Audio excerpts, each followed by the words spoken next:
ఈ యొక్క ఉదయవేళ తమకిష్టమైనట్లు సుఖించుట, తమకిష్టమైనట్లు సుఖించుట అను వర్తమానము మనం నేర్చుకుందాం. నీవు పండుకొనున్నప్పుడు నీవు భయపడవు, నీవు పరుండి సుఖముగా నిద్రించెదవు. చూడండి, గత వారం కూడా మనం చూసాం, చాలామంది ఈ లోకములో సుఖముగా నిద్రించని వాళ్ళు ఉన్నారు. అంటే వాళ్ళలో ఉన్నటువంటి ఆ యొక్క విచారములను బట్టి, ఆ సమస్యలను బట్టి, ఆ ఒడిదుడుకులను బట్టి, వీటన్నిటిని బట్టి సుఖముగా నిద్రించని వారు ఎంతమందో ఉన్నారు ఈ లోకంలో. మనం అనుకుంటుంటాం ధనం ఉండడం వలన, లేకపోతే ధనవంతులు, కోటీశ్వరులు, డబ్బున్న వాళ్ళు, వాళ్ళకేం బాగా చాలా సుఖంగా నిద్రపోతూ ఉంటారు అనుకుంటారు. కానీ వాళ్ళకి సరిగా నిద్ర ఉండదు. ఎందుకంటే ఈ లక్షల రూపాయలు ఖరీచేటువంటి, లేకపోతే కోట్ల రూపాయలు ఖరీచేసేటువంటి విలాసవంతమైనటువంటి జీవితాలు జీవిస్తూ, ఖరీదైన వస్త్రాలు ధరించుకుంటూ, ఖరీదైన కారుల్లో తిరుగుతూ, ఆ యొక్క ఖరీదైనటువంటి జీవితాన్ని, అంటే ప్రతిదీ కూడా లక్షలు వేలు వెచ్చించి కొంటూ ఉంటుంటారు. ప్రతిదీ కూడా వాళ్ళ దగ్గర ఎంత డబ్బు అయినా ఉంటుంది. కాబట్టి వాళ్ళు ఆ చేతులకు ఆ బంగారము, ఆ యొక్క వేళ్ళకి బంగారు ఉంగరాలు పెట్టుకుని, ఆ మెడలో ఏదో బంగారం వేసుకొని, చక్కగా ఆ ముఖానికి అవి రాసుకొని చాలా నీట్గా చాలా చక్కగా కనబడుతూ ఉంటే, ఆ వాళ్ళు ఇళ్లలోకి వెళ్ళినప్పుడు అవి చాలా గొప్పగా కనపడతా ఉంటాయి. మీకు అర్థమైందా? విశాలవంతమైనటువంటి ముందు మంచి ప్లేసు, మంచి చెట్లు, పూల చెట్లు, వాళ్ళ ఇంట్లో మంచి మంచి పక్షులు లేకపోతే జంతువులు ఏవేవో ఉంటాయి, పెంచుకుంటూ ఉంటారు. చూడడానికి చాలా ఆహ్లాదకరంగా ఉంటుంది. ఆ ధనవంతుడు మనం అనుకుంటుంటాం, ఆ ధనవంతుడికి ఏమి చాలా బాగుంది, చాలా చక్కగా ఉంది, నాకు డబ్బు ఉంటే నేను కూడా అలా చక్కగా ఆ ఉయ్యాలలో కూర్చొని అలా ఊగుతూ చాలా సుఖంగా జీవిస్తానని నువ్వు అనుకుంటుంటావు. కానీ వాళ్ళకి ఏముండదు చెప్పండి? నిద్ర ఉండదు, సరైన నిద్ర ఉండదు. కానీ ఇక్కడ ఈ జ్ఞానాన్ని భద్రము చేసుకునే వ్యక్తి, ఈ జ్ఞానము కలిగిన వాడు సుఖముగా నిద్రిస్తుంటాడు. ఆయన నామనిస్తాడు. హల్లెలూయా, హల్లెలూయా. అంటే దాని అర్థం ఏమిటంటే అతడి మనస్సు సమాధానము కలిగి ఉంటుంది, కాబట్టి నెమ్మదిగా ఉంటుంది. కానీ సుఖభోగాలు అనిపించేటువంటి ధనవంతుని యొక్క మనసు చాలా దోషారోపణ చేస్తూ ఉంటుంది అతడి హృదయాన్ని. అతడు చేసినటువంటి పాప పనులను బట్టి, అతడి యొక్క ఆశలను బట్టి, లోకాశలన్నిటిని బట్టి, ఆ యొక్క వ్యాపారంలో ఎంత రావాలి, అక్కడ అది కొనాలి, ఇది కొనాలి, అవన్నీ నెరవేరకపోతే, లేకపోతే అధికారాల కోసం, వాటి కోసం, అవన్నీ కనుక దొరకకపోతే, వాటన్నిటి కోసం వీళ్ళందరూ ఏం చేస్తారంటే మనసులో బాధపడిపోతూ ఉంటారు. వీటన్నిటి కోసం, ఈ లోక సంబంధమైన వాటి కోసం ఏం చేస్తున్నారు చెప్పండి? మనసులో బాధపడిపోతూ ఉంటారు. వాళ్ళకి నెమ్మది ఉండదు. పైకి వాళ్ళు సుఖంగా కనబడతారు నీకు, కానీ నిజంగా ఎందుకంటే వాళ్ళకి ఎందుకు సుఖం ఉండదంటే నెమ్మది లేదు వాళ్ళకి, నెమ్మది దొరకదు వాళ్ళకి, అంటే సమాధానం లేదు వాళ్ళకి. కానీ నీకైనట్లయితే సమాధానం ఉంది, అంటే ఒక జ్ఞానం ఉంది. ఇప్పుడు నీ ఉన్నావు, ఏదో ఒక వాక్యానికి విరోధంగా నడిచావు, విగ్రహారాధన చేసావు, లేకపోతే నీ వాక్యాన్ని విరోధంగా జీవించావు. ఇప్పుడు నీ వాక్యం దగ్గరికి రాగానే నీకు మంచేదో చెడేదో తెలిసింది. ఓహో, ఈయనే రక్షకుడు, ఈ నామములోనే మనకు పాపక్షమాపణ కలుగుతుంది, ఈ యొక్క విగ్రహాల వలన, ఈ బొమ్మల వలన కలగదు అని నువ్వు తెలుసుకొని ఇప్పుడు నువ్వేం చేసావనంటే ఆయన్ని అంగీకరించడం ద్వారా నీకు ఆయనకి మధ్య ఏం దొరికింది చెప్పండి? సమాధానం దొరికింది. ఆయన నామస్కారం. హల్లెలూయా. అలాగా నీ పాపానికి సమాధానం ఎక్కడుంది? ఆయన సన్నిధిలో ఉంది. చూడండి, మీరు ఒకసారి 1వ యోహాను మీరు చదవండి. 1వ యోహాను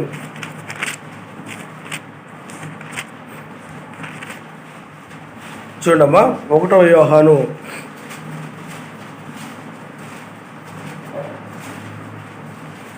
3వ అధ్యాయము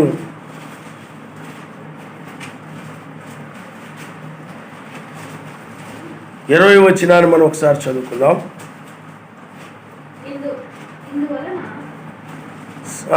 20వ వచనమ్మా. సర్వశక్తిమంతుడు మన హృదయము కంటే అధికుడై సమస్తమును ఎరిగి ఉన్నాడు గనక మన హృదయము ఏ విషయములలో మన యందు దోషారోపణ చేయును ఆయా విషయములలో ఆయన ఎదుట మన హృదయములను సమ్మతిపరుచుకుందాము. పిల్లారా, మన హృదయము మన యందు దోషారోపణ చేయని ఎడల సర్వశక్తిమంతుని ఎదుట ధైర్యము గలవారుగుదుము. ఆయన నామనిస్తాడు. హల్లెలూయా. ఆ తర్వాత కూడా చదవండము. మరియు మనం ఆయన ఆజ్ఞలను కైకొనుచు ఆయన దృష్టికి ఇష్టమైనవి చేయుచున్నాము కనుక మనమేమి అడిగినను అది ఆయన వలన మనకు దొరుకును. ఆయన నామనిస్తాడు. మనం ఏమడిగినా ఆయన వలన మనకి దొరుకుతాయి. కాబట్టి అందుకనే మన హృదయము ఈ దోషారోపణ చేసినప్పుడు, మన హృదయం దోషారోపణ చేసినప్పుడు, ఆయన సన్నిధికి వచ్చినప్పుడు, ఆయన సన్నిధిలో మనం ప్రార్థించినప్పుడు ఆ యొక్క దోషానికి సంబంధించినటువంటి ఆ యొక్క సమాధానాన్ని ఆయన ఇస్తాడు. ఇప్పుడు మీకు అర్థమైందా? ఇప్పుడు 2వ రాకడలో ఉన్నాం, సెకండ్ కమింగ్లో ఉన్నాం. ఈ సెకండ్ కమింగ్లో నీవు ఉగ్రత భూమి మీదకు రాబోతా ఉంది.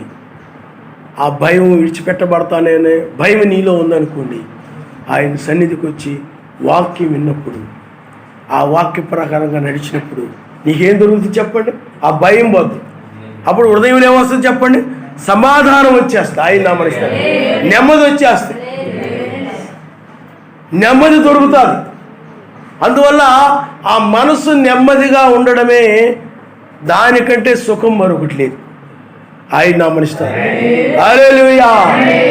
ఆ మనసు నెమ్మది కలిగిన వ్యక్తి గడ్డి మీద పడుకున్నా కానీ, రాళ్ళ మీద పడుకున్నా కానీ, చాప్ మీద పడుకున్నా కానీ, పాకలో పడుకున్నా కానీ, ఎక్కడ పడుకున్నా కానీ సుఖముగా నిద్రిస్తుంటాడు. ఆయన నామనిస్తాడు.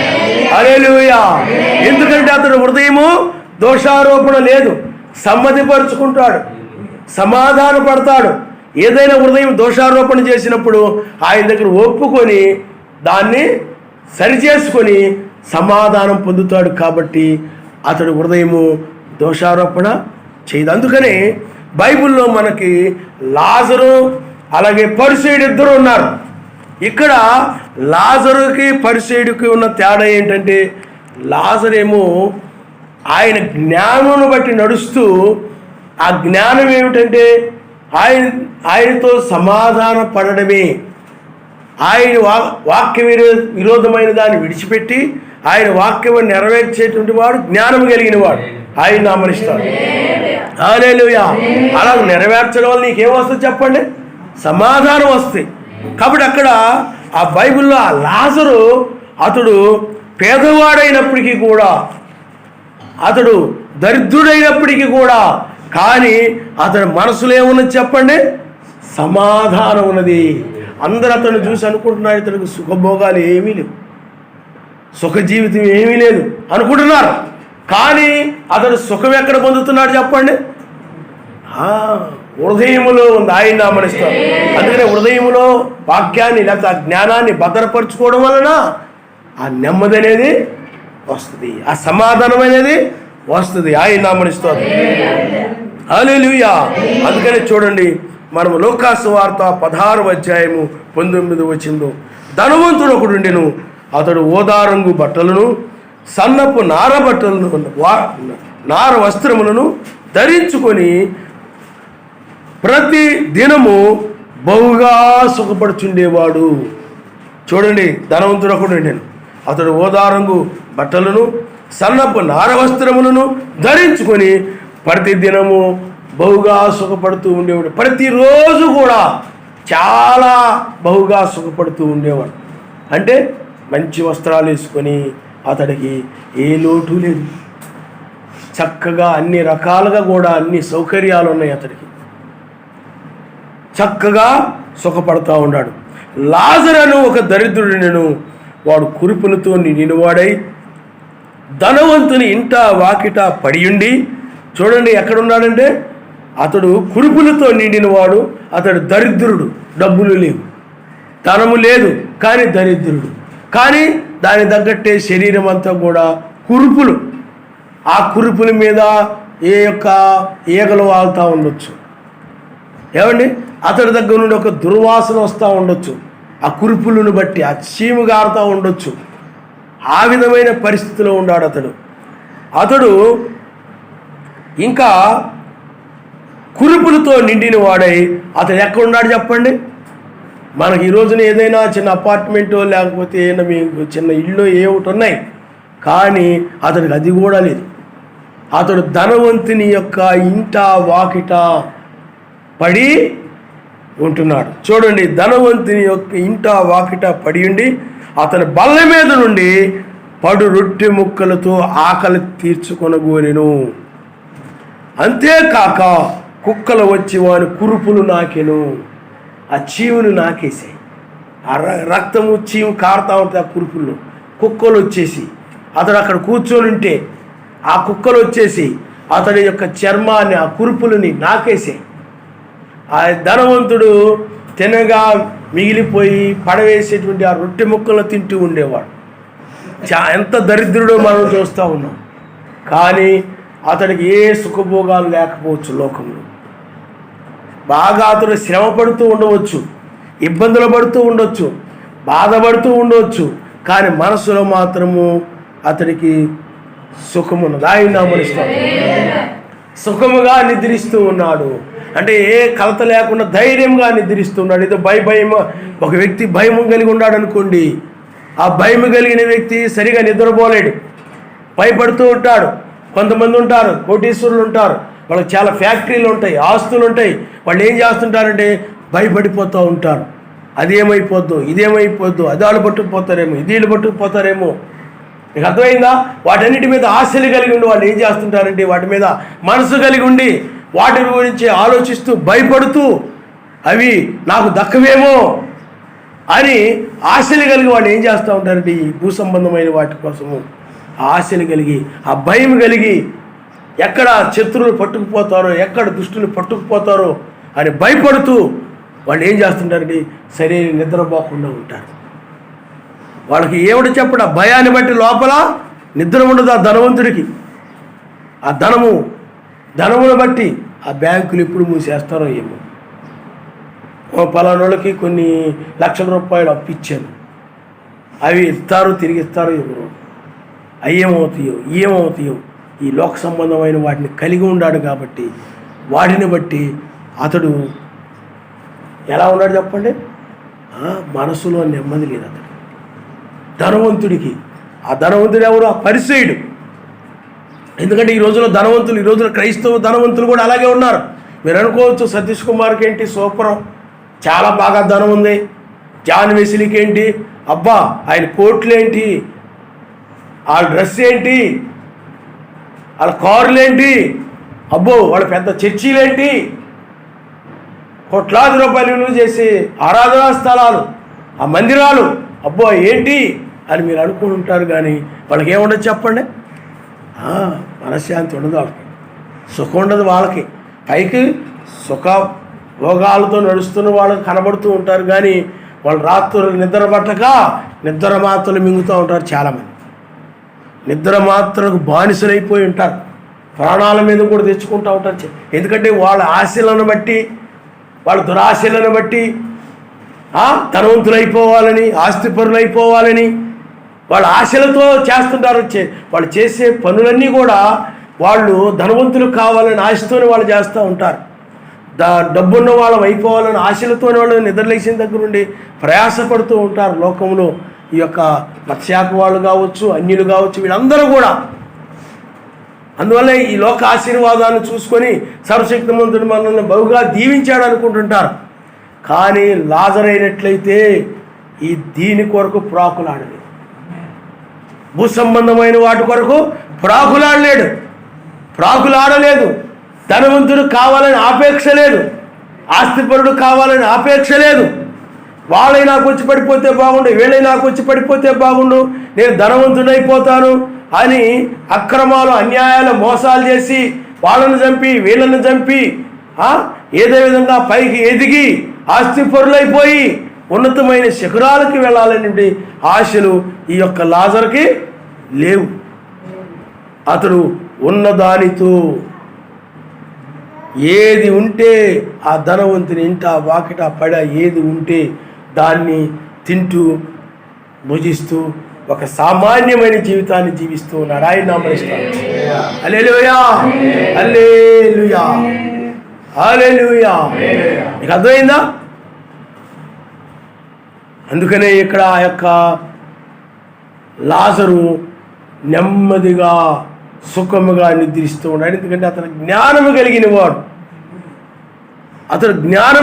అందుకనే జ్ఞానం లేని వాడు ఏం చేస్తాడంటే భూమి మీద కూర్చుకుంటూ ఉంటాడు, భూమి మీద సంపాదించుకుంటూ ఉంటాడు, భూమి మీద ధనవంతుడిని కావాలని ఆపేక్షిస్తూ ఉంటాడు. కానీ ఈ యొక్క లాజరు మనసు అలాంటిది కాదు. పైన కూర్చుకోవడం, ఆయన నామనిస్తాడు. హల్లెలూయా, పైన. అందుకనే చూడండి ఆయన ఏం చెప్పాడనంటే, నీవు కలిగి ఉన్నది అమ్మి పేదలకి ఇమ్ము, అప్పుడు నీవు పరలోకమందు నువ్వు ధనవంతుడు అవుతావు అని చెప్పాడు. ఆయన నామనిస్తాడు. హల్లెలూయా, హల్లెలూయా. ధనవంతుడైనట్లయితే అలాంటి ఏం చేయలా. ధనవంతుడు ఇంకా వాళ్ళని మోసం చేసి వీళ్ళని మోసం చేసి ఆ రాజకీయాల్లో వాటిల్లో వీటిల్లో ఉండి ఆడు అలా ఎదిగిపోయాడు. కానీ ధనవంతుడుగా పేరు తెచ్చుకున్నాడు ఆ పరిసయుడు. కానీ లాజరు అయినట్లయితే ఏం చేశాడు చెప్పండి? ఆ లాజరు పరలోకములో కూర్చుకున్నాడు. ఆయన హల్లెలూయా. భూమి మీద అతడు దరిద్రుడిగా కనబడుతూ ఉన్నాడు, కానీ అందుకని అతడు హృదయం ఎక్కడుందంటే పైన ఉంది. ఆయన మనిషి అతడు చేసినటువంటి కార్యములకు, అతడు చేసిన ఆ యొక్క పరిచర్యలకు, అతడు చేసిన ప్రార్థనలకు, అతడు చేసిన ధర్మ కార్యాలకి, ఆ యొక్క కొర్నేలి వలె అతడు చేసిన ధర్మ కార్యాలకి, వీటన్నిటికీ కూడా అవన్నీ కూడా ఆయన సన్నిధికి చేరాయి. కాబట్టి ఆ ప్రతిఫలం కోసము దాని మీద నేను ఆయన కోసం ఇలాగా ప్రయాసపడుతున్నాను, శ్రమపడుతున్నాను కనుక నాకు గొప్ప బహుమానం దొరుకుతుంది.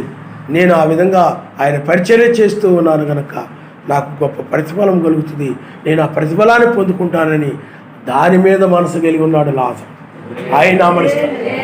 హల్లెలూయా, హల్లెలూయా. కానీ పరిచయం అయినట్లయితే భూ సంబంధమైన వాటి మీద మనసు కలిగి ఉన్నాడు, భూమి మీద వాటిని కూర్చుకొని ఉన్నాడు. అందుకని ఎప్పుడు చూసినా ఆ బ్యాంకుల మీదే మనసు. మీకు అర్థమైందా? లేకపోతే పొలాల మీదే ఆ మనసు, ఆ యొక్క తోటల మీదే ఆ మనసు, లేకపోతే ఆ చెరుకు తోటల మీదే ఆ మనసు, లేకపోతే ఆ కొబ్బరి తోటలు ఉంటే ఆ కొబ్బరి తోటల మీదే మనసు, దాని మీదే, వాటి మీదే. అవే ఉన్నాయి వాడి హృదయంలో, అవే ఉన్నాయి అతడి యొక్క హృదయంలో. అతడు హృదయం అంతా అవి నిండిపోయి ఉన్నాయి. మీకు అర్థమైందండి? కానీ లాజరు హృదయంలో ఆత్మ సంబంధన నాశనము లేనటువంటి, చెదబట్టనటువంటి, పాడవనటువంటి, అక్షయమైన దాని మీద, కలగబో బహుమానం మీద మోషే దృష్టి ఉంచాడు. ఆయన నామనిస్తాడు. హల్లెలూయా. కాబట్టి ఇక్కడ ఇతడు మనస్సు నెమ్మదిగా ఉంది, అందువల్ల అతడు ఏ భయం లేకుండా నిద్రిస్తూ ఉన్నాడు. అలాగే నిద్రిస్తున్నాడు. పాస్టర్ గారు చెప్పాడు సుఖంగా నిద్రపోమని అని చెప్పి గంటల తరబడి నిద్రపోవడం కాదు, అలాగ మంచానికి అతుక్కుపోయి ఉండడం కాదు. అంటే ఏ భయం, అప్పుడు మనిషి శరీరంలో ఉన్నాం కాబట్టి కొంత విశ్రాంతి అవసరం. ఆ విశ్రాంతికి పొందేటప్పుడు అంటే ఆ నిద్రపోయే కాసేపు కూడా ఏ భయం లేకుండా నిద్రపోతాం. పాడు పనులు చేసేవాడికి ఏమవుతుంది చెప్పండి? రౌడీలు ఉంటారు, వాళ్ళకి నిద్ర పట్టదు. మనం అనుకుంటాం కండలు తిరిగి మీసాల మీద వేసుకొని తిరుగుతూ ఉంటారు చాలామంది, కానీ వాళ్ళకి నిద్ర పట్టదు. కారణం ఏంటి? ఏ పోలీసులు ఎప్పుడు వస్తారు, ఎవరు ఎక్కడ పుట్టుకుంటారు, ఎవరు ఏం చేస్తారు. అలాగే ధనము కలిగిన వ్యక్తికి కూడా నిద్ర ఉండదు. ఎవడన్నా వస్తాడేమో, ఎప్పుడన్నా వస్తాడేమో, ఏదైనా నేను నా దగ్గర ధనం ఉందని ఏదన్నా నన్ను కొట్టేసి పట్టుకుపోతారేమో, ఇలాగేమో వాడు భయపడుతూ ఉంటాడు లోక సంబంధం వాటి గురించి. వీటన్నిటి గురించి వాడు ఏమైపోతుంటాడు చెప్పండి? భయపడుతూ ఉంటాడు అన్నమాట. కానీ నిజమైనటువంటి వ్యక్తి ఏం చేస్తుంటాడంటే లాజరు ఎలా ఉంటాడంటే ఏ భయము లేదు, ఆయన నమ్మకం. ఎందుకంటే అతడు భూమి మీద ఏదీ లేదు కాబట్టి, భూమి మీద ఏది కూడా నాదని అనుకోవడం లేదు కాబట్టి, ఏది కూడా అందుకనే భూమి మీద ఏది కూడా తమదిగా అన్నట్టుగా. అందుకని ఈ లోకంలో ఇంకేమీ తేలేదు, ఈ లోకం నుండి మనం ఏమి తీసుకొని వెళ్ళలేము. అన్న వస్త్రములు కలిగిన వారమై తృప్తి పొందిందుము, ఆయన నామనిస్తాడు.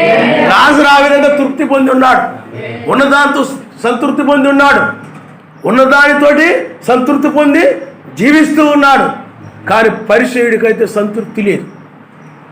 ఎప్పుడు చూసినా కానీ అది లేదే, ఇది లేదే, ఇది లేదే, అది లేదని అసంతృప్తితో ఈ లోక సంబంధమైన వాటి కోసమే ఇంకా డబ్బు సంపాదించాలి, వాళ్ళు ఇంకా ఎక్కువ సంపాదించారు, వీళ్ళు ఎక్కువ సంపాదించారు, వాళ్ళ మీద పోటీ, వీళ్ళ మీద పోటీ.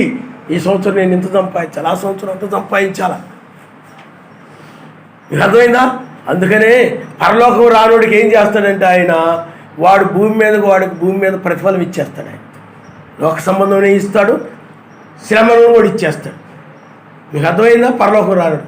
పరలోకం వచ్చే వారికి ఈ భూమి మీద శ్రమలు ఉంటాయి, ప్రతిఫలం పైన ఉంటుంది. ఆయన నామములో హల్లెలూయా, హల్లెలూయా. కాబట్టి ఇక్కడ చూడండి, అతడు కురుపులతో ఉన్నాడు, దరిద్రుడుగా ఉన్నాడు, కానీ అతడు మా జ్ఞానము కలిగిన వాడు కాబట్టి అందుకని సమస్తము కూడా ఆయన కోసమే, ఆయన బిడ్డల కోసమే, సమాజం కోసమే సమస్తము చేశాడు. ఆయన తన కోసము కాదు. మెస్సయ్య ప్రేమ ఎలాంటి చెప్పండి? ఈ లోకములు ఎవరైనా ఏదైనా చేసుకుంటే తమ కోసం చేసుకుంటారు, తమ కోసం కొనుక్కుంటారు, తమ కోసము నాటుకుంటారు, తమ కోసం కోసుకుంటారు, తమ కోసం కట్టుకుంటారు, తమ కోసం దాచుకుంటుంటారు, తమ కోసం అన్నీ చేసుకుంటూ ఉంటారు. అది ప్రేమ అబద్ధం. కానీ మెస్సయ్య ఏం చేసేది? ఇతరుల కోసం జీవించడమే, నువ్వేదైనా ఇతరుల కోసం చేయడమే, ఇతరుల కోసం కష్టపడడమే, ఇతరుల కోసం ప్రయాసపడమే నిత్యజీవం అని చెప్పాడు బ్రహ్మం గారు. ఆయన హల్లెలూయా, హల్లెలూయా. తమ కోసము కాదు, ఇతరుల కోసం జీవించడమే. కాబట్టి ఆ లాజరు కనుక మనం చూసినట్లయితే, పరిసయ్యుడు తన కోసము, తన కుటుంబము కోసము, తన కోసము కష్టపడుతున్నాడు, ప్రయాసపడుతున్నాడు. లోకరీతిగా గొప్పగా, ఉన్నతముగా, ధనవంతుడుగా అనిపించుకోవాలన్న, పరిసయ్యులందరిలో తను ధనము కలిగిన వాడుగా అనిపించుకోవాలని ఆ విధంగా ఒక ధనము యొక్క ఆపేక్షతో ప్రయాసపడుతున్నాడు. కానీ లాజరుకైనట్లయితే ఆపేక్షలు ఏమీ లేవు, లోకాశలేమీ లేవు. అందుకని అతడు హృదయం ఎలా ఉంది చెప్పండి? ఆయన జ్ఞానముతో నింపబడి ఉంది. సర్వశక్తిమంతుని జ్ఞానముతో లాజరు హృదయం నింపబడి ఉంది. పరిసయ్యుడికైనట్లయితే లోకాశలు, లోక జ్ఞానముతో నింపబడిపోయింది. లోకరీతిగా జ్ఞానం ఉన్నది కానీ పాపం నుండి తప్పించుకుని, ఉగ్రత నుండి తప్పించుకునే జ్ఞానం లేదు. ఆ యొక్క పైన కూర్చుకునే జ్ఞానం లేదు. భూమి మీద సంపాదించుకునే జ్ఞానము ఈ యొక్క పరిసయ్యుడు కలిగి ఉన్నాడు. పైన కూర్చుకునే జ్ఞానం, అందుకని పైన ఖాళీ, అందుకని అతని హృదయం పైన లేదు. అందుకనే మనం భూమి మీద ఎప్పుడైనా కూడా ఆయన కోసం చేసి మనం పైన ఆశించాలి. ఆయన హల్లెలూయా, హల్లెలూయా. అక్షయమైనది నువ్వు దాని మీద మనసు పెట్టుకోవాలి, భూమి మీద. కాబట్టి ఆ లాజరు అతడు పైన దాని మీద ఉన్నాడు కాబట్టి ఇతని మనసు ఏమని చెప్పండి? నెమ్మదిగా ఉంది. ఏ దోషారోపణ చేయడం లేదు. నువ్వు అన్యాయస్తుడివి, నువ్వు మోసగాడివి, నువ్వు ఇలాగా అలాగా, నువ్వు దొంగవి, నువ్వు దుష్టుడివి, నువ్వు కొండిగాడివి, నువ్వు చెడ్డ వ్యక్తివి, నువ్వు గొడవలు పెట్టేవాడివి, లేకపోతే నీవు ప్రార్థన లేదు, నీలో గర్వం ఎక్కువ, నీకు సహనం తక్కువ, అలాగే ఎలాగా నీ కోపం ఎక్కువ, లేకపోతే హెచ్చింపు ఎక్కువ, ఎలాగా నీ మాటలు సరిగా లేవు, నీ నోటి మాటలు సరిగా లేవు, నీ ప్రవర్తన సరిగా లేదు. ఏ విషయంలో కూడా హృదయము దోషారోపణ చేయడం. మీకు అర్థమైందా? ఏ విషయంలో కూడా హృదయము దోషారోపణ చేయడం లేదు. కాబట్టి అతడు ఆ జ్ఞానమును బట్టి అతడు సుఖముగా ఉన్నాడు. ఆయన నామములో హల్లెలూయా. మనసు సుఖముగా ఉంది, ఆనందముగా ఉంది. మనసు అంటే నీతితో ఉంది, సమాధానముతో ఉంది, ఆయన బట్టి ఆనందిస్తూ ఉన్నాడు. ఆ పరిశుద్ధుడైనట్లయితే మానసికమైన ఆ మనసులో లోక సంబంధమైన వాటిని బట్టి ఆనందం ఉన్నది. తాత్కాలికమైన ఆనందమే. ఇప్పుడు ఉదాహరణకి ఒక 20 లక్షలు బట్టి ఒక కారు కొనుక్కున్నప్పుడు ఆనందం ఉంటుంది. ఆ తర్వాత మరలా ఆ కారు ఏమైందో ఏంటో అదొక భయం. లేకపోతే ఒక పొలం కొంటాడు, 1 కోటి రూపాయలు పెట్టి ఆ పొలం కొన్నాడు అనుకోండి, కొన్నప్పుడు సంతోషం ఉండదు. ఆ తర్వాత ఆ పొలాన్ని గురించి ఆ పంట సరిగ్గా పంటలేదను, ఈ పంట సరిగ్గా పంటలేదను, ఆ తుఫాన్లకు వచ్చేసి ఆ పంట అంతా కూడా కొట్టుకుపోయిందనో రకరకాలుగా మనం దాని గురించి బాధపడతా ఉంటాడు, దాని గురించి విచారపడతా ఉంటాడు. అది తాత్కాలికమైనటువంటి ఆనందం, శాశ్వతమైన ఆనందము కాదు. తాత్కాలికమైన ఆనందం పొందుతున్నాడు ఆ పరిస్థితి. అందుకనే చూడండి, ఆ దరిద్రుడు చనిపోయి దేవదూతల చేత అబ్రహాము రొమ్మును ఆనుకొండకు కొనుపోబడిను. ఆయన నామమున స్తోత్రం. హల్లెలూయా. మనము కూడా పేద సమాజమై ఉన్నాము. మనము ధర్మ కలిగిన సమాజము కాదు, మనము పేద సమాజమై ఉన్నాము. అందుకని పేదలైన వారు ధన్యులు, పరలోక రాజ్యం వారిదని చెప్పాడు. ఆయన నామమున పరలోక రాజ్యం ఎవరు చెప్పండి? పేదలకే. పేదలకు సువార్త ప్రకటింపబడుతుంది అన్నాడు. సువార్త అనేది ఎప్పుడు ఎవరు చెప్పండి? ధనవంతులకు కాదు. ధనవంతులకు అయిపోయింది. ధనవంతుడు పరలోక రాజ్యానికి ప్రవేశించడానికి చెప్తాడు ఆయన. అందుకని సువార్త ఎప్పుడు కూడా ఎవరు చెప్పండి? పేదలకి. మొట్టమొదటి రాకడలో కూడా ఆ సువార్త నమ్మినటువంటి వారు పేదలుగా ఉన్నారు. సుంకరులు అటువంటి వాళ్ళు నమ్మారు, ధనవంతులు కూడా నమ్మారు. కానీ వాళ్ళు కూడా ఆ ధనమును అది వాళ్ళు ఎవరి దగ్గరికి అన్యాయంగా తీసుకున్నారు, అక్రమంగా తీసుకున్నారు. జక్కయ్య లాంటి వాళ్ళు మరలా తిరిగి 4 గంటలు పనిచేశారు. కొర్నేలి లాంటి వాళ్ళు ఉన్నారు, గొప్ప గొప్ప ధర్మకార్యాలు చేశారు. ఇంకా ధనవంతుల్ని నువ్వు కలిగి ఉన్నదమ్మి పేదలకు ఇవ్వమని చెప్పాడు. సంపాదించుకోమని చెప్పలేదు. వృద్ధి చేసుకుని నేను ఇంకా బాగా దీవిస్తాను, ఇప్పుడు కలిగి ఉన్న ధనం కంటే ఇంకెక్కువ నన్ను వెంబడిస్తే ఇంకెక్కువ డబ్బు ఇస్తానని చెప్పాలి ఆయన. నువ్వు కలిగి ఉన్నది అమ్మి పేదలకు ఇవ్వాలి.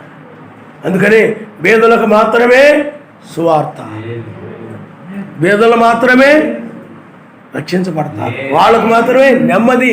అందుకని ఇక్కడ అవి రాయబడ్డాయి లోకా సువార్తలో. ఆయన చెప్పిన మాటలు లోకా ద్వారా రాయబడ్డాయి, మెసేజ్ చెప్పినటువంటి మాటలు. కాబట్టి అతడు దరిద్రుడు కానీ దూతల చేత కొనుకోబడ్డాడు. ఆయన నామనిస్తాడు. హల్లెలూయా. లాజరును చూడని 2 దూతలు తీసుకెళ్ళిపోయాడు బయటికి. అలాగే లోతుని మనం చూస్తే 2 దూతలు. మనం లాజరును తీసుకెళ్ళినప్పుడు 2 ఉండొచ్చు అనుకుంటాం, ఎందుకంటే లోతు దినాల్లో అలాగే ఉంది కదా. మనల్ని అయితే బలిష్ఠకు దూతగా ఆయన వచ్చి తీసుకెళ్తున్నాడు. ఆయన నామనిస్తాడు. హల్లెలూయా, హల్లెలూయా. ఆయన వచ్చాడు ఇప్పుడు మనల్ని తీసుకుని వెళ్ళడానికి. అందుకని ఆయన అనగా ఎవరు? వాక్యమే ఆయన, వాక్యమే ఆయన. అందుకని నా మాటలలో నిత్య జీవం ఉన్నదని చెప్పాడు ఆయన. కాబట్టి ఇప్పుడు ఆయన మనల్ని తీసుకుని వెళ్ళడానికి వచ్చాడు. కాబట్టి మనకి లోకరీతి. అందుకని చాలామంది వాళ్ళ అమ్మని వాళ్ళ నాన్నని తిడతా ఉంటారు. నువ్వేం సంపాదించావు, ఏమి దాచావు, నువ్వు ఆడు చూడు వీడు చూడు ఎంత దాచారు, ఎంత సంపాదించారు, నువ్వు ఉన్నదంతా కాజేసావు, మీ నాన్న సంపాదించేది నువ్వు కాజేసావు, నువ్వేమి సంపాదించావు, మీకు అర్థమైందా ఈరోజు అని తల్లిదండ్రుల్ని తిట్టే కొడుకులు ఉన్నారు ఈ రోజులు చాలామంది. లోకంలో చాలామంది దూషించేటువంటి వారు ఉన్నారు, సరిగా చూడని వాళ్ళు కూడా ఉన్నారు. తల్లిదండ్రులు ఏం చేస్తారు చెప్పండి? లోకంలో నువ్వు అమ్మాయికి ఇచ్చేసావంతా, అబ్బాయికి ఇచ్చేసేవంతా, వాళ్ళకి ఇచ్చేసేవంతా, వీళ్ళకి ఇచ్చేసేవంతా. కాబట్టి వాళ్ళే చూస్తారు నిన్ను, వీళ్ళే చూస్తారు నిన్ను అని ఆ విధంగా తల్లిదండ్రులను ప్రేమించని వారు కూడా ఉన్నారు. మీకు అర్థమవుతుందండి? అదే ఆస్తిని బట్టి ప్రేమించేవారు ఉన్నారు కొంతమంది. తల్లిదండ్రులకు ఆస్తి ఉందనుకోండి, ఆస్తి ఎప్పుడోకప్పుడు ఆ కూతుళ్ళ కంటే కొడుకు ఇంకొక అన్నయ్యకో తమ్ముడికో వాళ్ళకంటే నాకు ఎక్కువ ఇస్తాడేమో, వీళ్ళకి ఎక్కువ ఇస్తాడేమో అని అది ఏదో విధంగా మనము ఆ యొక్క తల్లిదండ్రుల ద్వారా ఎక్కువ మిగతా కొడుకుల కంటే కూతురు కంటే ఎక్కువ ఆస్తి నేను రాబట్టాలని ఆ విధంగా ప్రేమించేవాళ్ళు ఉంటారు. వాడిని చూసి ప్రేమించేటువంటి ప్రేమ సరైనటువంటి ప్రేమ కాదు. వాళ్ళని సంపాదించలేదని, వాళ్ళేమి దాయలేదని, వాళ్ళేమి కూడబెట్టలేదని తల్లిదండ్రులను దూషించేటువంటి కొడుకులు సరైన వాళ్ళు, కూతుళ్ళు కానీ ఎవరైనా సరైన ప్రేమ కాదు. అది సరైన ప్రేమ కాదు. అది నీ వెనక ఉన్నదాన్ని ఆశించి ప్రేమించేటువంటి వారు వాళ్ళు నిజమైన వారు కాదు. వాళ్ళు పరలోకం యొక్క ఆ యొక్క స్వాస్థ్యమును ఆశించి ప్రేమించేవారి, సమాజంలో సహోదరి సహోదరులందరినీ ప్రేమించేవారి నిజమైనటువంటి ఆయన యొక్క లాజరు వంటి వారై ఉన్నారు. ఆయన నామమున హల్లెలూయా. కాబట్టి లాజరులో ఉన్నటువంటి ప్రేమ అలాంటిది. లాజరు పైన కూర్చుకున్నాడు, అందుకని అతడు పరసంబంధి కాబట్టి దూతలు వచ్చి పైకి తీసుకెళ్ళిపోయాడు. మనము కూడా ఏమైనా చెప్పండి, పేదవాళ్ళమై ఉన్నాం. నువ్వు పేద వ్యక్తివి కాబట్టే ఇక్కడికి వచ్చావు. మీకు అర్థమైందా? కాబట్టి పిల్లరా, ఇప్పుడు నిన్ను తీసుకువెళ్ళడానికి ఆయన వచ్చాడు. అందుకని నువ్వు పరిచర్య చేస్తున్నావంటే ఎందుకు చేస్తున్నావు చెప్పండి? ఆయన చేత పైకి కొనిపోబడాలని, ఆయన చేత పైకి ఎత్తబడాలని, ఆయన సన్నిధిలో ఉండాలని. అందుని బట్టి పిల్లారా, ఈ చివరి కాలంలో మనల్ని లాజరును తీసుకుని వెళ్ళడానికి వచ్చిన రీతిగానే ఆయన ఇప్పుడు ఆయనే స్వయంగా వచ్చాడు. అందుకని పెండ్లి కుమారుడు అని బైబిల్. ఇదిగో పెండ్లి కుమారుడు కేక వినబడుతూ ఉన్నది, అర్ధరాత్రి కేక. అప్పుడు బుద్ధి కలిగిన కన్యకలు ఉన్నారు, బుద్ధి లేని కన్యకలు ఉన్నారు. బుద్ధి కలిగిన కన్యకలు ఏం చేస్తారు? తమ డ్యూటీని సిద్ధపరచుకున్నారు. బుద్ధి లేని కన్యకలు ఏమైపోయారు చెప్పండి? సిద్ధపడాల.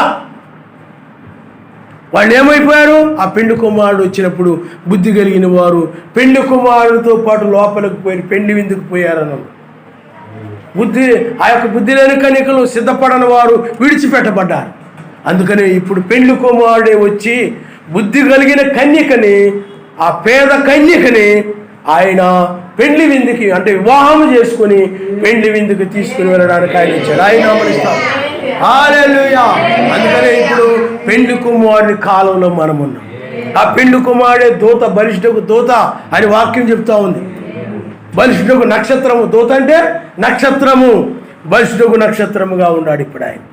ఇప్పుడు ఆ విధంగా తీసుకుని వెళ్ళడానికి వచ్చాడు ఆయన నామమున హల్లెలూయా.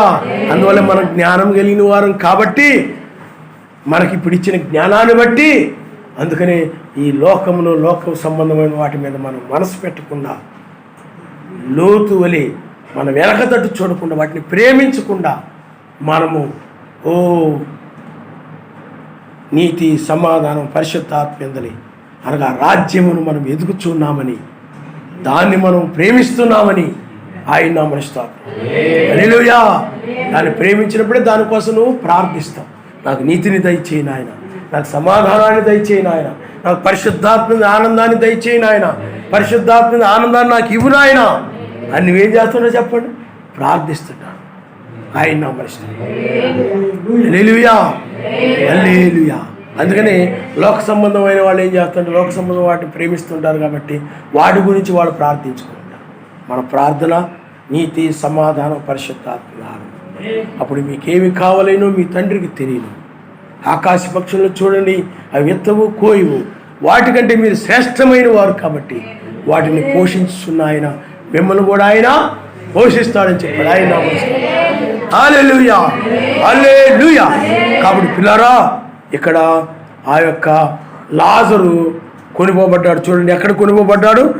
ధనవంతుడు చూడండి, అబ్రహాము రొమ్మున ఆనుడు కొనుకోబడెను. అబ్రహాము దగ్గరికి వెళ్ళిపోయాడు. ఎందుకంటే అబ్రహాము యొక్క కుమారుడు కాబట్టి. అది అర్థమైందా? అబ్రహాము కుమారుడు. జక్కయ్య కూడా అబ్రహాము కుమారుడు. అందుకనే ఇతడు అబ్రహాము కుమారుడే అని చెప్పాడు ఆయన. ఎందుకంటే అతడు కలిగి ఉన్నదంతా కూడా అన్యాయంగా, అక్రమంగా చేసి వారికి ఎవరి విషయంలో అయితే దోషిగా ఉన్నాడో వాళ్ళకి ఇచ్చేసాడు, మోసం చేసి. ఎందుకంటే పన్నులు వసూలు చేసేవాడు కాబట్టి. ఆ పన్నులను బట్టి ఏం చేశాడు చెప్పండి? ఎవరి దగ్గర అయితే ఎక్కువ పన్నులు వేసి తీసుకున్నాడు వాళ్ళందరూ కూడా మనం తిరిగి 4 వంతులు వేసి ఇచ్చాడు. ఎందుకంటే అతడు పాపిగా ఉన్నప్పుడు ఆ విధంగా జీవించాడు. ఎప్పుడైతే అబ్రహాము కుమారుడు అయిపోయాడో మనసు మారిపోయింది, జీవితము మారిపోయింది. కాబట్టి ఇతడు అబ్రహాము కుమారుడే. నీవు కూడా ఈ చివరి కాలంలో పిల్లారా లాజరు వలె ఒకవేళ నీ పరిస్థితి ఉన్నా నువ్వు భయపడద్దు. నువ్వు దరిద్రుగా ఉన్నందుకు అందరూ బాగుంటున్నారు, మన పరిస్థితి బాగులేదని నువ్వు ఆ పేద స్థితిని బట్టి చింతిస్తూ ఉన్నావేమో, విచారపడుతూ ఉన్నావేమో. అందరూ డబ్బు ఉంది, అవి కొనుక్కున్నారు, మాకేమీ లేదు అని నువ్వు బాధపడుతున్నావేమో. ఈ విచారం నీకు ఉండకూడదు. దాన్ని బట్టి సంతోషించాలి నీవు. ఆయన నామనిస్తావు. హల్లెలూయా, హల్లెలూయా. అందుకని ఆ యొక్క లాజరు దరిద్రుడై ఉన్నప్పటికీ కూడా తన దరిద్రతను గురించి ఎప్పుడు తిట్టుకుంటా, నా జీవితం అలాంటిది. ఇందాక అదే చెప్తాను. చాలామంది ఏం చేస్తారు చెప్పండి, ఏమి సంపాదించకపోతే తనను తిట్టుకుంటూ ఉంటారు, తల్లిదండ్రులు తిడతా ఉంటారు, వాళ్ళని తిడతా ఉంటారు, వీళ్ళని తిడతా ఉంటారు. వాళ్ళ వల్ల వాళ్ళు సంపాదిస్తే నాకు ఈ పరిస్థితి ఉండేది కాదు, నేను పేద వ్యక్తిగా ఉండేవాడు కాదు, ధనవంతుడిగా ఉండేవాడు. వాళ్ళు సరిగా చేయలేదు, అది అమ్మేశారు, ఇది అమ్మేశారు, అది కాజేశారు, ఇది కాజేశారు, మాకు ఉండకుండా చేశారు ఈ తల్లిదండ్రులు లేకపోతే మా బంధువులు. పిల్లారా, అదంతా నువ్వు వదిలేసి పేద స్థితిని బట్టి నువ్వేం చేయాలి చెప్పండి, సంతోషిస్తూ ఉండాలి. ఆయన హల్లెలూయా, హల్లెలూయా. బైబిల్లో ఆ విధంగా రాయబడింది. పేదలైన వారు ధన్యులు, పరలోక రాజ్యము వారిది, ఇది నీది. చిన్న మంద భయపడకుడి, సర్వశక్తివంతుని రాజ్యం అనుగ్రహించుట నీకు తండ్రి చిత్తమై ఉన్నది. కాబట్టి ఈ రాజ్యం ఎవరికి చెప్పండి, ధనవంతులకు కాదు. మీకు అర్థమైందా? పెద్ద పెద్ద లోక జ్ఞానం కలిగిన మేధావులు కాదు, ఉన్నతమైన వారు కాదు. ఆయన రాజ్యము పేదవారికి. అందుకే లోకాసు వార్త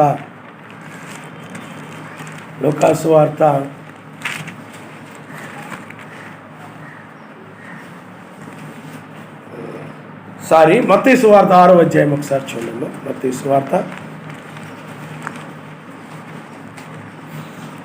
సువార్త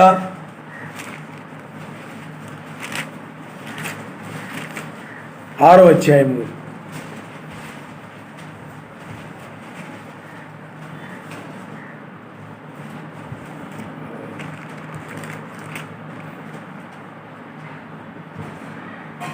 చూడండి. మత్తయి సువార్త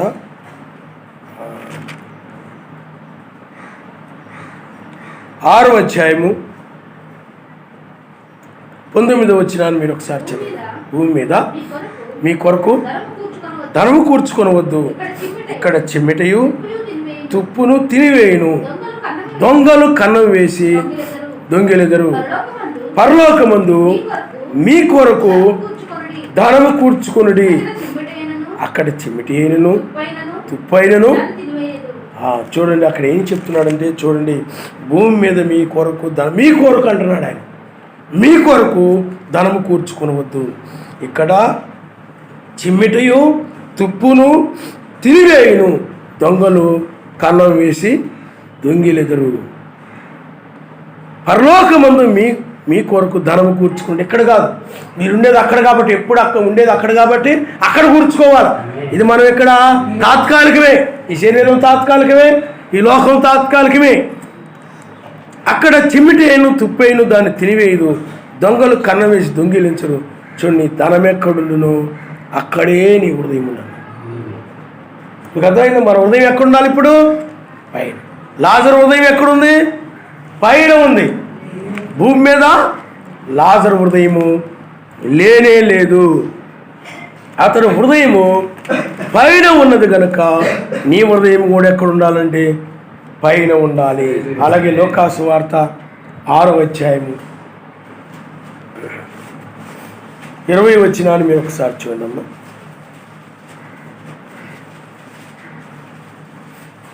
6వ అధ్యాయం 20వ వచనం. అంతటా ఆయన తన శిష్యులతో పారజూచి, ఇట్లా నేను బేదలైన మీరు ధన్యులు, సర్వశక్తిమంతుని రాజ్యము మీది.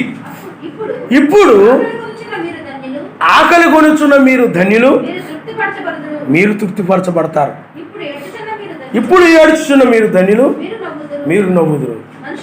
మనిషి కుమారు నిమిత్తము మనుషులు మిమ్మల్ని ద్వేషించి వెలివేసి నిందించి మీ పేరు చెడ్డదని కొట్టివేయినప్పుడు మీరు ధన్యులు. ఆ దినమందు మీరు సంతోషించి గంతులు వేయుడి, ఇదిగో మీ ఫలము పరలోకమందు గొప్పదయ్యుండును. వారు పితరులు ప్రవక్తలకు అదే విధంగా చేసిరి. అందుకని ఆ దినమంది ఏంటంటే సెకండ్ కమింగ్ దినమంది. ఇప్పుడు ఈ దినములో పేదలైన వారు ధన్యుల, పరలోక రాజ్యం వారిది. ఇప్పుడు ఈ యొక్క దినాన్ని బట్టి ఈ రాజ్యం ఇప్పుడు వచ్చింది కాబట్టి ఈ రాజ్యమును బట్టి సంతోషముతో గొంతులు వేయడం అన్నాడు కొరువిన దూడవలె. ఆయన నామమున స్తోత్రం. హల్లెలూయా. సంతోషముతో గంతులు వేయడి, మీ ఫలము అధికమవుతా ఉంది. గొప్ప ఫలాన్ని పొందుకుంటున్నారు, గొప్ప రాజ్యాన్ని పొందుకోబోతున్నారు. ఆ భూమిని, ఆ యొక్క గొప్ప భూమిని పొందుకోబోతున్నారు. అది పాపము లేనిటువంటి పరిశుద్ధమైనటువంటి ఆయన నామమున స్తోత్రం. హల్లెలూయా, హల్లెలూయా. ఆ ఫలమును బట్టి ఇప్పుడు మనము ఆ సంతోషంతో గంతులు వేస్తున్నాం. ఆయన నామమున స్తోత్రం. సంతోషమే సమాధానమే చెప్పనా శక్యమైన సంతోషం, చెప్పనా శక్యమైన సంతోషం. సంతోషమే సమాధానమే చెప్పనా శక్యమైన సంతోషం. హల్లెలూయా. ఇప్పుడు ఆ దినంలోనే మనం ఉన్నాం. ఎవరైతే దుఃఖించారో, ఆయన వాక్యం నిమిత్తమై ద్వేషించబడి వెలివేయబడ్డారో, ఇప్పుడు ఈ దినములో వాళ్ళు ఏం చేస్తారంటే సంతోషపడుతూ ఉంటారు. ఆయన నామమున స్తోత్రం. హల్లెలూయా. కాబట్టి పిల్లారా, ఈ చివరి సమయంలో మనం ఉన్నాం. అందుకని ఒక తండ్రి కొన్ని సమస్యలను బట్టి, శోధనలను బట్టి సర్వశక్తిమంతుడిని నమ్ముకున్న తర్వాత ఆ పిల్లలు కూడా ఆ తండ్రిని బట్టి సర్వశక్తిమంతుడిని నమ్ముకున్నారు. ఓ దినాన ఆ తండ్రిని అడిగారు, మా కొరకు నువ్వేం సంపాదించావని అడిగారు. అడిగితే కృపను సంపాదించారని చెప్పాడు. ఆయన నామమున స్తోత్రం. హల్లెలూయా.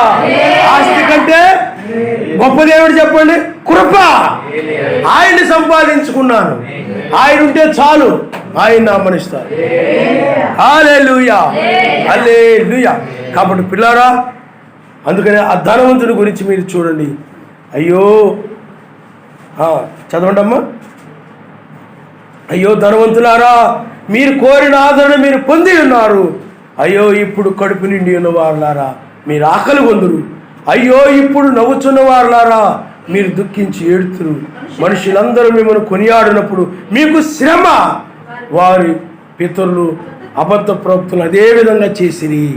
కాబట్టి యొక్క ధనవంతులు చూడండి, ఇప్పుడు నవ్వుచున్న వారులారా, ఇప్పుడు సుఖించుచున్న వారులారా, ఇప్పుడు మేము బాగున్నాం, మాకు డబ్బు ఉంది, మాకేమి కొదువలేదు అని చెప్పుకొని ఉన్నవారులారా, మనుషుల చేత మీరు కొనియాడబడుతున్నారు.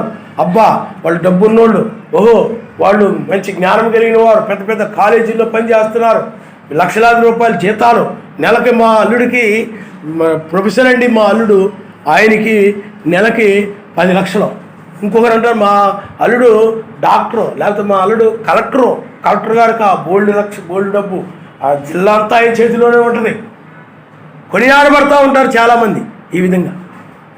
ఇంకొకరు అంటారు మా అల్లుడు డాక్టర్ అండి, గోల్డ్ డబ్బు, ఆపరేషన్లు చేస్తే చాలు డబ్బులు ఇచ్చేస్తుంటాయి. ఒక్కొక్క ఆపరేషన్కి ఇన్ని లక్షలైనా ఉంటుంది.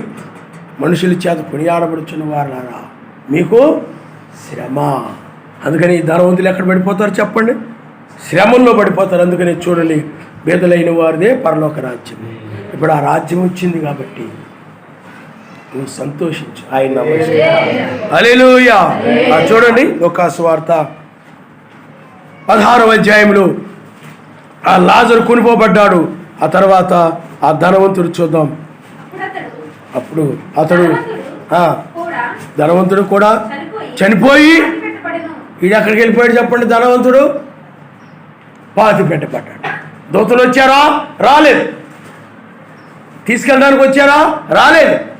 ఇప్పుడు కూడా మన కోసము 8వ దూతగా ఆయన వచ్చాడు. ఎందుకంటే నిత్యత్వం అంటే ఇక మరణము లేదనమాట. ఇంకా 7 సంఘకాలం అంటే కాలములో ఉన్నాం మనం. 8 అంటే నిత్యత్వం, నూతన సృష్టి, నూతన శరీరము, నూతన రాజ్యము, ఇక్కడ నుండి నూతనమైనది అనమాట. అందుకని వేకు చుక్క ఉదయించిన దగ్గర నుండి ఏమొస్తుంది చెప్పండి? నూతన వెలుగు వచ్చేస్తా, నూతన దినం వచ్చేస్తా. ఇలా 8వ తేదీ అనుకుందాం మనం. రేపు ఈరోజు ఏమొచ్చింది? 8వ తేదీ. నిన్న అయితే 7వ తేదీ. ఇప్పుడు నూతన దినం వచ్చింది. 8వ దినం నూతన దినం వచ్చింది. అవునా? నూతన దినం వచ్చింది. మరలా నూతన వాక్యాన్ని మనం వింటున్నాం, ఆరాధిస్తున్నాం ఆయన్ని. ఇప్పుడు ఎలాగైతే నూతనమైనదిగా ఉందో ఈ ఆత్మ సంబంధంగా 8వ దినములో కూడా మనము నూతన శరీరాన్ని పొందుతాం, నూతన భూమిగా మారిపోతాం. మీకు అర్థమైందా? ఇక పాతది ఉండదు. ఇక 7వ తేదీ ఏమైపోయింది? ముగించబడి. 7వ తేదీ ఏమైపోయింది చెప్పండి? ముగించబడి. మెస్సయ్య కూడా 7 దినములైన తర్వాత 8వ దినాన్ని తిరిగి లేచాడు. ఇప్పుడు నూతనమైన శరీరం అంటే మహిమ శరీరం, మరణం లేని శరీరాన్ని మనం ఈ యొక్క నూతన దినములో పొందుకుంటాం. అందుకని నూతన దినం ఎప్పుడు ఆరంభమవుతుంది? వెలుగు ఎప్పుడు ఆరంభమవుతుంది? వేకుచుక్క ఉదయించిన దగ్గర నుండి వెలుగు ఆరంభమైంది. నూతన వెలుగు ఆరంభమవుతుంది. ఇప్పుడు కూడా మనం నూతన వెలుగులోనికి వెళుతున్నాం అన్నమాట. ఆ నూతన వెలుగు ఏమిటి చెప్పండి? నీతి, సమాధానము, పరిశుద్ధాత్మ ఆనందమే. అదే నూతన వెలుగు, నూతన రాజ్యం. అది అక్కడ నీతి, సమాధానం, పరిశుద్ధాత్మ ఆనందం తప్ప మరి ఏమీ ఉండదు. అదే ఈ చీకటి లోకంలో ఏమని చెప్పండి? నీతి లేదు, సమాధానం లేదు, గొడవలు, లోకానందం ఉంది ఇక్కడంతా కూడా.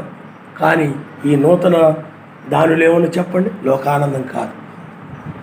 అందరూ అక్కడ సమాధానం ఉంటారు, ఆనందంతో ఉంటారు, ఆయన నామనిస్తారు, ఆయన ఆనందం. కానీ అలాంటి దాన్ని ఇవ్వడానికి దూత ఈ యొక్క పరిశీలన దగ్గర రాలేదు. ఈనాడు కూడా మత్స్యాగ సంఘాల దగ్గర రాలేదు. ఈ వర్తమాన మత్స్యాగ సంఘాల వాళ్ళకి లేదు, జాన్ వెస్లీకి లేదు, పిడి సుందరరావుకి లేదు, సతీష్ కుమార్కి లేదు, వాళ్ళకి లేదు, వీళ్ళకి లేదు, ధనవంతులకి. కానీ నీకున్నది ఆయన. హల్లెలూయా, హల్లెలూయా. ఆ తర్వాత చూడండి, అప్పుడు అతడు పాతాళంలో పడి బాధపడుచు కనులెత్తి దూరం నుండి అబ్రహామును అతని రొమ్మును ఆనుకుని లాజరును చూసి, తండ్రివైన అబ్రహామా, నా యందు కనికరపడి తన వేలి కొనను నీళ్ళలో ముంచి నా నాలుకను చల్లార్చుటకు లాజరును పంపుము, నేను అగ్ని జ్వాలలో యాతన పడుచున్నానని కేకలు వేసి చెప్పెను. అందుకు అబ్రహాము, నా కుమారుడా, నీవు నీ జీవిత కాలముందు నీకిష్టమైనట్లు సుఖమును అనుభవించుదివి, అలాగునని లాజరు కష్టం అనుభవించినని జ్ఞాపకం చేసుకును. ఇప్పుడైతే వాడు ఇక్కడ నెమ్మది పొందుచున్నాడు, నీవు యాతన పడుచున్నావు. చూడండి, ఇక్కడ నీకిష్టమైనట్లు నువ్వు సుఖించితివి, కానీ తను కష్టపడ్డాడు. చూడండి, అక్కడ కనికరం లేదు. ఇంకక్కడ నీ ఇష్టం వచ్చిన నువ్వు సుఖించావు. నువ్వు ధనాన్ని చూసుకొని ఆ ధనాన్ని బట్టి నీకు ఇష్టం వచ్చినట్టు నీవు సుఖపడ్డావు, సుఖభోగాలు అనుభవించావు నీవు. అదే లాజరు అయినట్లయితే కష్టపడ్డాడు. అతడు మనసు సుఖముగా ఉన్నది, ఏ భయము లేదు, మనసులో ఏ భయము లేదు. విడిచిపెట్టబడతానేమో, పరలోకం వెళ్ళనేమో, ఏమండి నా పాపాలను బట్టి, నా ఆశలను బట్టి నేను విడిచిపెట్టబడతానేమో అనే భయం లేదు. ఎందుకంటే వాక్యమును పరిపూర్ణంగా పాటించే వ్యక్తి, లోకములో ఉన్న వాటిని ప్రేమించిన వ్యక్తి దేనికి భయపడాల్సిన పని లేదు. ఆయన హల్లెలూయా, హల్లెలూయా. కానీ ఇతడు ఏమైపోయాడు చెప్పండి? భయముతో ఉండేవాడు. కానీ అతడు ఆ యొక్క ఆనందము తాత్కాలికమైన సుఖించాడు. కష్టం లేదు అతనికి, కానీ మనసులో సంతోషం లేదు. శరీరానికి కష్టం లేదు, కానీ మనసులో నెమ్మది లేదు. కానీ లాజరుకు అయినట్లయితే శారీరకంగా కష్టం ఎక్కువగా ఉంది, కానీ మనసులో సుఖం ఉంది. ఆయన నామమున నెమ్మది ఉంది, మనసులో నెమ్మది. కాబట్టి లాజరు పైకి వెళ్ళిపోయాడు, ఇతడేమో కిందకి వెళ్ళిపోయాడు. అందుకని 6వ పరిమాణము 7వ పరిమాణం అని ఉంటాయి. మీకు అర్థమైందా? 6వ పరిమాణములు ఎవరు ఉంటారు? పాతాళం. అది 6వ పరిమాణం అంటే మొత్తం 7 పరిమాణాలు ఉన్నాయి. అందులో 7వ పరిమాణం అంటే సర్వశక్తిమంతుడు. పిల్లారా, అక్కడికి వెళ్ళిపోయాడు. ఆయన నామనిస్తాడు. అబ్రహాము దగ్గరికి వెళ్ళాడు. ఆయన నామనిస్తాడు. కాబట్టి పిల్లారా, చూడండి, అలాగుననే లాజరు కష్టము అనుభవించిన జ్ఞాపకం చేసుకున్నాం. అంతేకాక ఇక్కడుండి మీ యొద్దకు దాటగోరు వారు దాటి పోజాలకుండును, అక్కడ వారు మా యొద్దకు దాటి రాజాలకుండును, మాకును మీకును మధ్య మహా అగాధం ఉంచబడి ఉన్నదని చెప్పాను. అప్పుడు తండ్రి, అలాగైతే నాకు 5 సహోదరులు ఉన్నారు, వారును ఈ వేదనకరమైన స్థలము రాకుండా వారికి సాక్ష్యమిచ్చుటకై నా తండ్రి ఇంటికి వారిని పంపవలని నిన్ను వేడుకొనుచున్నానన్ను. అందుకు అబ్రహాము, వారి యొద్ద మోషేయు ప్రవక్తలు ఉన్నారు, వారి మాటలు వినవలని అతనితో చెప్పగా, అతడు తండ్రి అయిన అబ్రహామా, అలాగనవద్దు, మృతుల నుండి ఒకడు వారి యొద్దకు వెళ్ళిన ఎడల వారు మారు మనసు పొందుదురని చెప్పెను. అందుకు అతడు మోషేయు ప్రవక్తలను చెప్పిన మాటలు వారు వినని ఎడల మృతుల్లో నుండి ఒకడు లేచి వెళ్ళినను వారు నమ్మరని అతనితో చెప్పాను. పాతాళంలో పడిపోయాడు. అందుకని ఇలారా, నువ్వు ఎప్పుడు కూడా పరసంబంధివి కాబట్టి పరసంబంధమైన వ్యక్తిగానే నువ్వు జీవించాలి. లోక సంబంధం వ్యక్తిగా నీవు జీవించకూడదు. లోక సంబంధమైన మనస్సు, లోక సంబంధమైన ఆలోచనలు, లోక సంబంధమైన ఆశలు, లోక సంబంధమైన పాప క్రియలు అవేమి నువ్వు కలిగి లేకుండా పూర్తిగా పరసంబంధమైన వ్యక్తిగా, పరసంబంధమైన వాటి మీద మనసు కలిగి, ఆశలు కలిగి, ఆశ, ఆ రాజ్యాన్ని చేరాలని ఆశ, అమర్త్యమైన దాన్ని ధరించుకోవాలని ఆపేక్ష ఉంది బైబిల్. ఆ కోరిక, దాన్ని ఆశ అంటారు. ఆ మహిమ శరీరం ధరించుకోవాలని ఆపేక్ష. అందుకని మనకు పునరుద్ధానం జరుగుతూ ఉంది. పునరుద్ధానం అంటే అది నీ హృదయంలో జరుగుతూ ఉంది. ఆ పునరుద్ధానం ఏంటి చెప్పండి? ఇంతకు ముందు ఏంటిది? నీకు లోకాశలు ఉండి, ధనాపేక్షలుండి, భూమి మీద సంపాదించుకోవాలని ఆశలుండి, కానీ వర్తమానం దగ్గరికి వచ్చిన తర్వాత ఏమైపోయిందంటే నీలో ఆ ధనాపేక్ష, లోకాశలన్నీ చచ్చిపోయి, అర్థమైందా? ఇప్పుడు అమర్త్యమైన దాన్ని పొందుకోవాలని ఆశ. ఇదే పునరుద్ధానం నీ హృదయంలో జరుగుతుంది అనమాట. అది ఆ రాజ్యాన్ని పొందుకోవాలి, ఆయనతో ఉండాలి, అక్కడికి వెళ్ళాలి, ఆయన సన్నిధిలో జీవించాలి. ఇక్కడ నాకు వద్దు, ఇవి నాకు వద్దు అని అంటుంటావు నువ్వు. ఇవన్నీ సమస్తం వ్యర్థము. ప్రసంగం అంటాడు, సమస్తము వ్యర్థము, వ్యర్థము, వ్యర్థం అంటాడు. వీటి మీద నీకేమో అనిపించి చెప్పండి? మనసు, నీ హృదయం. అందుకని మనస్సు మారి రూపాంతరం పొందుడు అని ఉంటుంది. ఇప్పుడు నీకేమని చెప్పండి? అది ధరించుకోవాలని, ఆ యొక్క అమర్త్యమైన రాజ్యములో ఆయన యొక్క అవదాస్తిని, నాశనం లేనటువంటి దాన్ని పొందుకోవాలని ఆపేక్ష ఉంటుంది. ఆయన నామం హల్లెలూయా. ఇక్కడ కాదు, అక్కడ ఉంటుంది నీకు. ఎందుకంటే ఒకప్పుడు నీకు ఉండేవి, అది ఇప్పుడు ఏమైపోతుంది చెప్పండి? మృతమైపోయి. నీ ఆపేక్షలు ఏమైపోయాయి? మారిపోయాయి. నీ కోరికలు ఏమైపోయాయి? మారిపోయాయి. ఇప్పుడు ఒకప్పుడు నశించేవాడిని ఆశించేవాడు, ఆశించేదాన్ని. ఇప్పుడు వీటి మీద నాకు లేదు, ఇవి నాకు వద్దు, ఇవి కాదు, నాకు అది కావాలంటుంటాం. సాతాను ఇవి తెస్తుంటాను నీ హృదయంలోనికి. ఇది నీదైతే బాగుండు, అది నీదైతే బాగుండు, ఇవి నీకైతే బాగుండు, చాలా బాగుంటుంది అని హృదయంలో సాతాను లోక సంబంధం వాటిని తీసుకొస్తుంటాడు. పరిశుద్ధాత్మ ఏం చేస్తుంటే అవి కాదు, ఇవి కాదు, ఇవి కాదు, అవి కాదు, నాకు పైది, అది నాకు కావాలి, అవి నాకు కావాలి. ఆయన నా మనిషితో మెస్సీ కూడా అవే కోరుకున్నాడు. ఆయన మెస్సీ కూడా ఏం చేశాడు చెప్పండి? ఈ లోక రాజ్యము, మహిమ, ఇవి నాకొద్దు, కానీ ఆ రాజ్యమే నాకు కావాలి. అంటే ఆ వాక్యం మీద నిలబడమే నాకు కావాలి, ఆయనకే మొక్కాలి అన్నాడు.